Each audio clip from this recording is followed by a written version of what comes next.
ಬಿಜೆಪಿಯಲ್ಲಿನ ಬಣ ಬಡಿದಾಟ ಯಾವ ಹಂತಕ್ಕೆ ಹೋಗ್ತಾ ಇದೆ ಅನ್ನುವಂಥದ್ದು ನೀವು ಗಮನಿಸ್ತಾ ಇರುವಂತಹ ಸಂಗತಿನೇ. ಈ ಬಣ ಬಡಿದಾಟಕ್ಕೆ ಮತ್ತೊಂದು ಆಹಾರ ಆಗಿರುವಂಥದ್ದು ಅಂತ ಅಂದ್ರೆ ಅದು ಬಿಜೆಪಿಯ ಜಿಲ್ಲಾ ಅಧ್ಯಕ್ಷರನ್ನ ನೇಮಕ ಮಾಡಿರುವಂತ ವಿಚಾರ.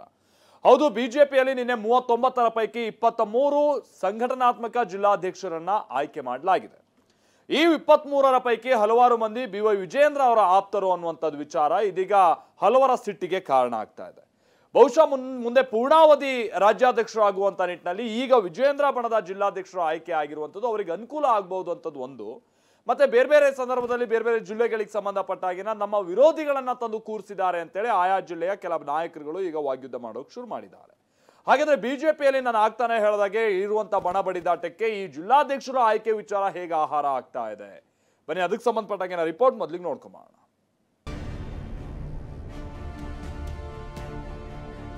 ಮಾನ್ಯ ಯಡಿಯೂರಪ್ಪನವರೇ ಬೇರೆ, ಅವ್ರ ವ್ಯಕ್ತಿತ್ವನೇ ಬೇರೆ. ಇವ್ರಿಗೂ ಅವ್ರಿಗೆ ಹೋಲಿಕೆ ಮಾಡಕ್ ಸಾಧ್ಯನೇ ಇಲ್ಲ. ಮಗ ಆಗಿರ್ಬೋದಷ್ಟೇ. ಯಡಿಯೂರಪ್ಪನವ್ರ ಮಗ ಅನ್ನೋದಕ್ಕೆ ನನಗೆ ಹೆಮ್ಮೆ ಇದೆ. ನಾ ರಾಜ್ಯದ ಅಧ್ಯಕ್ಷ ಇರ್ಬೋದು. ಪಕ್ಷಕ್ಕೆ ಏನ್ ಕೊಡುಗೆ ಅವರು? ಯಾವ ಸೀನಿಯರ್ ಲೀಡರ್ಸ್ನು ಕೂಡ ನಿಮ್ಗೆ ಬೇಕಿಲ್ಲ. ಪಕ್ಷ ನನ್ನ ಸ್ವತ್ತು. ವಿಜಯೇಂದ್ರ ಅವರ ಒರಿಜಿನಲ್ ಬಣ್ಣ ಹೊರಗೆ ಬೀಳ್ತಾ ಇದೆ. ಎಲ್ಲರನ್ನೂ ಕೂಡ ಸಮಾಧಿ ಮಾಡಕ್ ಕೊಟ್ಟಿದೆ. ಈ ರೀತಿ ಹೇಳಿಕೆಗಳನ್ನು ದಯವಿಟ್ಟು ಕೊಡಬೇಡಿ. ನನಗೂ ಕೂಡ ಸಮಾಧಾನದ ಒಂದು ಇದು ಮುಗಿದೋಯ್ತು. ಇನ್ನ ಯುದ್ಧ, ಅದು ಮುಂದಿನ ಪರಿಣಾಮ ತಯಾರಾಗುತ್ತೆ. Target ವಿಜಯೇಂದ್ರರೇ target. ಕೇಸರಿ ಮನೆಯಲ್ಲಿನ ಬಣ ಬಡಿದಾಟ ಮತ್ತೆ ಸ್ಫೋಟಗೊಂಡಿದೆ. ಕಮಲ ಮನೆ ಧಗಧಗಿಸ್ತಿದೆ. ಯಾರು ಮಾತನಾಡಿದ್ರೂ ಬರೀ ಆಕ್ರೋಶನೇ ಕಾಣ್ತಿದೆ. ಒಬ್ಬೊಬ್ಬರೇ ಕಾರ್ಗಿಚ್ಚಿನಂತೆ ತಮ್ಮ ಆಕ್ರೋಶವನ್ನ ಹೊರಹಾಕ್ತಾನೆ ಇದ್ದಾರೆ. ಇಷ್ಟು ದಿನ ಶಾಸಕ ಯತ್ನಾಳ್ ಬಣ ಅಬ್ಬರಿಸಿ ಬೊಬ್ಬರಿಯುತ್ತಿತ್ತು. ನೇರವಾಗಿಯೇ ಆಕ್ರೋಶ ಹೊರಹಾಕ್ತಿದ್ರು. ರಾಜ್ಯಾಧ್ಯಕ್ಷರ ಬದಲಾವಣೆ ಪಟ್ಟು ಹಿಡಿದಿದ್ರು. ಇದೀಗ ಮತ್ತಷ್ಟು ಹಿರಿಯ ನಾಯಕರೇ ರೊಚ್ಚಿಗೇಳುವಂತೆ ಮಾಡಿದೆ. ಅದಕ್ಕೆ ಕಾರಣವಾಗಿರೋದೇ ಜಿಲ್ಲಾಧ್ಯಕ್ಷರ ಆಯ್ಕೆಯಲ್ಲಿ ವಿಜಯೇಂದ್ರ ಬಣದ ಮೇಲುಗೈ.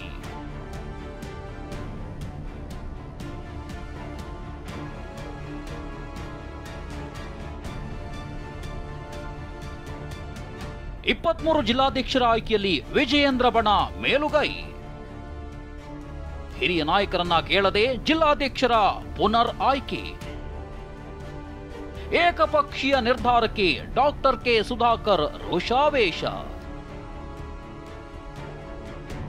ಹೌದು, ಇದೀಗ ಮತ್ತೆ ವಿಜಯೇಂದ್ರ ಟಾರ್ಗೆಟ್ ಆಗಿರೋದಕ್ಕೆ ಕಾರಣವೇ ರಾಜ್ಯದ 23 ಜಿಲ್ಲೆಗಳಲ್ಲಿ ಬಿಜೆಪಿ ಜಿಲ್ಲಾಧ್ಯಕ್ಷರ ಆಯ್ಕೆ ವಿಚಾರ.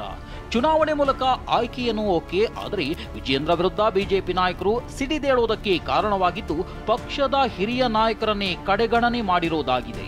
ವಿಜಯೇಂದ್ರ ಹಂಗಾಮಿ ಅಧ್ಯಕ್ಷರಾಗಿದ್ದಾಗ ತಮಗೆ ಬೇಕಾದವರನ್ನ ಹಂಗಾಮಿ ಜಿಲ್ಲಾಧ್ಯಕ್ಷರನ್ನಾಗಿ ಮಾಡಿದ್ರು, ಆದರೆ ಪೂರ್ಣಾವಧಿ ಆಗಿರಲಿಲ್ಲ. ಇದೀಗ ಚುನಾವಣೆ ಮೂಲಕ 3 ವರ್ಷದ ಅವಧಿಗೆ ಪೂರ್ಣಾವಧಿಗೆ ಆಯ್ಕೆ ಮಾಡಲಾಗಿದೆ. ಇದರಲ್ಲಿ ಬಹುತೇಕ ವಿಜಯೇಂದ್ರ ಬಣದ ನಾಯಕರೇ ಇದ್ದಾರೆ, ಮೇಲುಗೈ ಸಾಧಿಸಿದ್ದಾರೆ. ಇದೇ ವಿಚಾರ ಇದೀಗ ಸಂಸದ ಡಾಕ್ಟರ್ ಕೆ ಸುಧಾಕರ್ ಆಕ್ರೋಶಕ್ಕೆ ಕಾರಣವಾಗಿರೋದು. ನಿನ್ನೆ ಚಿಕ್ಕಬಳ್ಳಾಪುರದಲ್ಲಿ ದೊಡ್ಡ ಹಂಗಾಮಕ್ಕೂ ಕಾರಣವಾಯಿತು.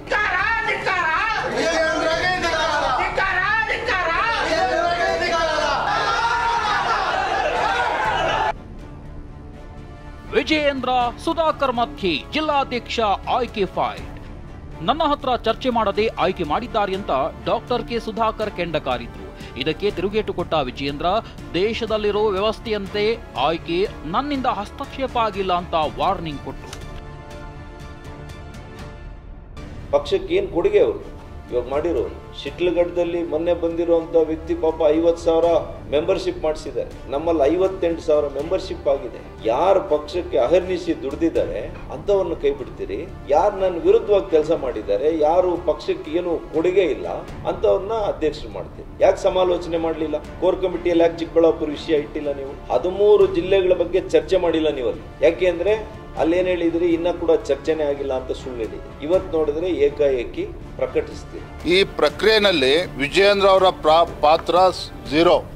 ನಾ ರಾಜ್ಯದ ಅಧ್ಯಕ್ಷ ಇರ್ಬೋದು, ರಾಜ್ಯದ ಅಧ್ಯಕ್ಷ ಇದ್ರೂ ಸಹ ನನ್ನ ಜಿಲ್ಲೆ ಬಗ್ಗೆ ಅಭಿಪ್ರಾಯನ ಕೊಡಬಹುದೇ ಹೊರತು ರಾಜ್ಯದ ಯಾವುದೇ ಜಿಲ್ಲೆಗೆ ಅಭಿಪ್ರಾಯ ಕೊಡೋದಕ್ಕೆ ನನಗೂ ಕೂಡ ಅಧಿಕಾರ ಇಲ್ಲ. ಆದ್ರೆ ಪಕ್ಷ ಏನ್ ತೀರ್ಮಾನ ಮಾಡಿದೆ ಜಿಲ್ಲಾ ಮಟ್ಟದಲ್ಲಿ ಅದಕ್ಕೆ ಕೇಂದ್ರದಿಂದ ಸಮ್ಮತಿನೂ ಕೂಡ ಸಿಕ್ಕಿದೆ.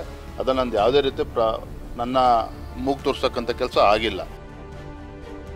BYV ಡಾಕ್ಟರ್ ಕೆ ಸುಧಾಕರ್ ಮಧ್ಯೆ ಸಮಾಧಿ ವಾಗ್ಯುದ್ಧ. ಯಾವ ಸೀನಿಯರ್ ಲೀಡರ್ಸ್ನು ಕೂಡ ನಿಮ್ಗೆ ಬೇಕಿಲ್ಲ. ಎಲ್ಲರನ್ನೂ ಕೂಡ ಸಮಾಧಿ ಮಾಡಕ್ ಕೊಟ್ಟಿದೆ. ಯಾವ ಜಿಲ್ಲೆಯಲ್ಲಿ ಕೂಡ ಚಿಕ್ಕಮಗಳೂರು ಸಿಟಿ ರವಿ ಅವ್ರನ್ನ ತಗೊಳ್ಳಿ, ವಿಜಯೇಂದ್ರ ಅವರು ನಮ್ಮನ್ನ ಸಮಾಧಿ ಮಾಡಕ್ ಹೊರಟಿದ್ದಾರೆ.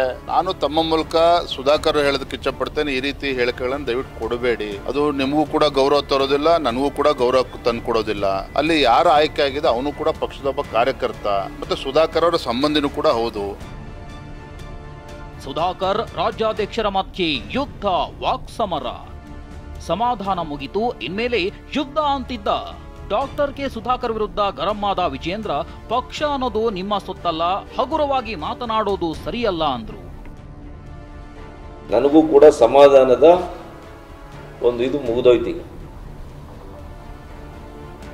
ಇನ್ನ ಯುದ್ಧ ಆ ರೀತಿ ಮಾತನಾಡಬಾರ್ದು. ನಾನು ಹೇಳಿದ್ನಲ್ಲ, ನಾನೊಬ್ಬ ರಾಜ್ಯದ ಅಧ್ಯಕ್ಷ, ಇದೇನು ಮಂತ್ರಿ ಸ್ಥಾನ ಅಲ್ಲ. ನಾನು ಮನೆ ಮಾಟ ಬಿಟ್ಟು ಕೆಲಸ ಮಾಡ್ತಾ ಇದ್ದೇನೆ, ಪಕ್ಷ ಸಂಘಟನೆ ಮಾಡ್ತಾ ಇದ್ದೇನೆ. ಇದು ಪಕ್ಷ ಅವ್ರ ಸ್ವತ್ತು ಅಲ್ಲ, ನನ್ನ ಸ್ವತ್ತು ಅಲ್ಲ. ಲಕ್ಷಾಂತರ ಕಾರ್ಯಕರ್ತರು ಪಕ್ಷಕ್ಕೋಸ್ಕರ ದುಡಿತಾ ಇದ್ದಾರೆ. ಹಾಗಾಗಿ ಇದು ಪಕ್ಷ ನನ್ನ ಸ್ವತ್ತು, ನಾನು ಮುಂದೆ ಮುಖ್ಯಮಂತ್ರಿ ಆಗಬೇಕು, ಇದನ್ನ ಕಣ್ಮುಂದೆ ಇಟ್ಕೊಂಡು ಪಕ್ಷ ಸಂಘಟನೆ ಮಾಡ್ತಾ ಇಲ್ಲ. ಆ ರೀತಿ ಹಗುರವಾಗಿ ಮಾತಾಡ್ತಕ್ಕಂಥದ್ದು ಅವ್ರಿಗೆ ಶೋಭೆ ತರೋದಿಲ್ಲ. ವಿಜಯೇಂದ್ರ ಹಾಗೂ ಯಡಿಯೂರಪ್ಪ ಹಾಗೂ ಹೋಲಿಕೆ ಮಾಡೋಕೆ ಆಗೋದೇ ಇಲ್ಲ ಅಂತ ಸುಧಾಕರ್ ಕಿಡಿಕಾರಿದ್ರು. ಇದಕ್ಕೆ ತಿರುಗೇಟು ಕೊಟ್ಟ BYV, ಅವರ ಮಗ ಅನ್ನೋದಕ್ಕೆ ನನಗೆ ಹೆಮ್ಮೆ ಇದೆ ಅಂದ್ರು. ಮಾನ್ಯ ಯಡಿಯೂರಪ್ಪನವರೇ ಬೇರೆ, ನಾನು ಅವ್ರ ಜೊತೆ ಕೆಲಸ ಮಾಡಿದ್ದೀನಿ, ಅವ್ರ ವ್ಯಕ್ತಿತ್ವನೇ ಬೇರೆ. ಇವ್ರಿಗೂ ಅವ್ರಿಗೆ ಹೋಲಿಕೆ ಮಾಡಕ್ ಸಾಧ್ಯನೇ ಇಲ್ಲ. ಮಗ ಆಗಿರ್ಬೋದಷ್ಟೇ, ಅವರ ಒಂದು ಆದರ್ಶ ಬೇರೆ, ಅವ್ರ ಒಂದು ವ್ಯಕ್ತಿತ್ವ ಬೇರೆ. ವಿರೋಧದಲ್ಲಿದ್ರು ಅಂತವ್ರನ್ನ ಮಾತಾಡಿ ಅವ್ರ ಜೊತೆಗೆ ಇಟ್ಕೊಳ್ತಾ ಇದ್ವಿ. ನಿಮಗೆ ಯಾವ ಒಂದು ಗುಣನೂ ಬರಲಿಲ್ಲ. ನಿಮ್ದು ಹಠ, ದ್ವೇಷದ ರಾಜಕಾರಣ. ನಿಮ್ಮ ತಂದೆಯವ್ರ ಜೊತೆಗೂ ನಾವು ಇದೇ ರೀತಿ ಕೆಲಸ ಮಾಡಿದ್ವಿ. ಕೇವಲ ನಾವು ಬಸವರಾಜ ಬೊಮ್ಮಾಯಿ ಅವ್ರ ಜೊತೆ ಚೆನ್ನಾಗಿ ಕೆಲಸ ಮಾಡಿದೀವಿ ಅನ್ನೋ ಒಂದೇ ಒಂದು ಕಾರಣಕ್ಕೆ ನಮ್ಮ ಮೇಲೆ ದ್ವೇಷ. ಅವತ್ತು ನಿಮ್ಮ ತಂದೆಯವ್ರನ್ನ ಮುಖ್ಯಮಂತ್ರಿ ಮಾಡುವಾಗ ಇಲ್ಲೇ ನಮ್ಮ ಮನೆಗೆ ಎಸ್ಸೆಲ್ಲಿ ಬಂದ್ರಿ, ಏನೇನು ಭರವಸೆ ಕೊಟ್ರಿ ನನಗೆ, ನಡ್ಕೊಂಡಿದ್ದೀರಾ ನೀವು? ಬಸವಣ್ಣವ್ರ ಪಾದದ ಮೇಲೆ ಪ್ರಮಾಣ ಮಾಡಿದ್ರಿ, ನಡ್ಕೊಂಡಿದ್ದೀರಾ ನೀವು ಏನಾದ್ರು ಒಂದು ವಿಚಾರದಲ್ಲಿ? ಯಡಿಯೂರಪ್ಪನವರ ರಾಜಕೀಯ ಏಳು ಬೀಳುಗಳನ್ನು ಕೂಡ ಬಹಳ ಹತ್ತಿರದಿಂದ ನೋಡಿರ್ತಕ್ಕಂಥ ನಾನು ಕೂಡ ಎಲ್ಲವನ್ನೂ ಕೂಡ ಸಂಭಾಲಿಸ್ಕೊಂಡು ಎಲ್ಲರನ್ನೂ ಕೂಡ ವಿಶ್ವಾಸಕ್ಕೆ ತೆಗೆದುಕೊಂಡು ಹೋಗಬೇಕಾಗಿದೆ. ಅದನ್ನು ಮಾಡ್ತಾ ಇದ್ದೇನೆ, ಮುಂದೂ ಕೂಡ ಮಾಡ್ತೇನೆ. ಯಡಿಯೂರಪ್ಪವ್ರ ಮಗ ಅನ್ನೋದಕ್ಕೆ ನನಗೆ ಹೆಮ್ಮೆ ಇದೆ. ಇನ್ನು ಬಿಜೆಪಿ ಶಾಸಕ ಯತ್ನಾಳ್ ಮಾತನಾಡಿ, ಇದೀಗ ವಿಜಯೇಂದ್ರರ ಬಣ್ಣ ಬಯಲಾಗಿದೆ, ಸುಮ್ಮನೆ ಯಾಕೆ ಚುನಾವಣೆ ಅಂತ ನಾಟಕ ಆಡ್ತೀರಿ, ರಾಧಾಮೋಹನ್ ಮೂಲಕವೇ ಆಯ್ಕೆ ಮಾಡಿಬಿಡಿ ಅಂತ ಗುಡುಗಿದ್ರು.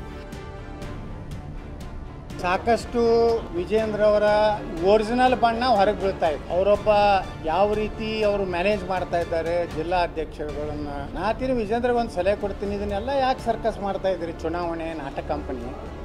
ನೇರವಾಗಿ ರಾಧಾಮೋಹನ್ ದಾಸ್ ಹಿಡಿದು ಅಧ್ಯಕ್ಷದ ಘೋಷಣೆ ಮಾಡಿ ಹಿಂಗೆ ಕೈ ಎತ್ತಿಬಿಟ್ರಿ, ಹಂಗೆ ಪೈಲ್ವಾನ್ ಕುಸ್ತಿ ಪೈಲ್ವಾನ್ ಎತ್ತಾರಲ್ಲ, ಹಿಂಗೆ ಎತ್ತಿಬಿಟ್ರೆ ಮುಗಿದೋಯ್ತು. ಸುಮ್ಮನೆ ಚುನಾವಣೆ ಮಾಡೋದು ನೋಡ್ರಿ. ಆಯಾ ಜಿಲ್ಲಾದಾಗಿನ ಶಾಸಕರು, ಸಂಸದರು, ಹಿರಿಯ ನಾಯಕರು, ಮೂಲ BJPಯವರು ಅದಾರೆ. ಅವ್ರನ್ನೆಲ್ಲನೂ ವಿಶ್ವಾಸ ತೊಗೊಂಡು ಮಾಡಬೇಕಾಗಿತ್ತು, ಅಷ್ಟೇ ಮಾಡಿಲ್ಲ. ಅದು ಮುಂದಿನ ಪರಿಣಾಮಕ್ಕೆ ತಯಾರಾಗಬೇಕಾಗಿತ್ತು. ನಿನ್ನೆ ಚಿಕ್ಕಬಳ್ಳಾಪುರ ಜಿಲ್ಲಾಧ್ಯಕ್ಷರಾಗಿ ಸಂದೀಪ್ ರೆಡ್ಡಿ ನೇಮಕ ಆಗಿದ್ದಕ್ಕೆ ಸುಧಾಕರ್ ಬೆಂಬಲಿಗರು ರೊಚ್ಚಿಗೆದ್ದಿದ್ರು. ಇಂದು ಚಿಕ್ಕಬಳ್ಳಾಪುರದ ಬಿಜೆಪಿ ಮುಖಂಡರು ವಿಜೇಂದ್ರರನ್ನ ಭೇಟಿಯಾಗಿ ಮಾತುಕತೆ ನಡೆಸಿದ್ದಾರೆ. ನೇಮಕದಲ್ಲಿ ಯಾವುದೇ ಸಮಸ್ಯೆ ಇಲ್ಲ, ನಾವೆಲ್ಲರೂ ಜೊತೆಯಾಗಿ ಕೆಲಸ ಮಾಡ್ತೀವಿ ಎಂದಿದ್ದಾರೆ. ಅದೇನೇ ಹೇಳಿ, ಬಿಜೆಪಿಯಲ್ಲಿನ ಬಣ ಬಡಿದಾಟದಲ್ಲಿ ಮತ್ತೆ ವಿಜೇಂದ್ರ ಟಾರ್ಗೆಟ್ ಆಗಿದ್ದಾರೆ. ಅದಕ್ಕೆ ಕಾರಣವಾಗ್ತಿರೋ ಹಿರಿಯ ನಾಯಕರ ಕಡೆಗಣನೆ, ಏಕಪಕ್ಷೀಯ ನಿರ್ಧಾರ ಎನ್ನಲಾಗ್ತಿದೆ. ಮುಂದೆ ಅದ್ಯಾರ ಕೋಪಕ್ಕೆ ಕಾರಣವಾಗ್ತಾರೋ ಕಾದು ನೋಡಬೇಕಿದೆ. ಕಿರಣ್ ಹನಿಯಾಡ್ಕ, TV9 ಬೆಂಗಳೂರು.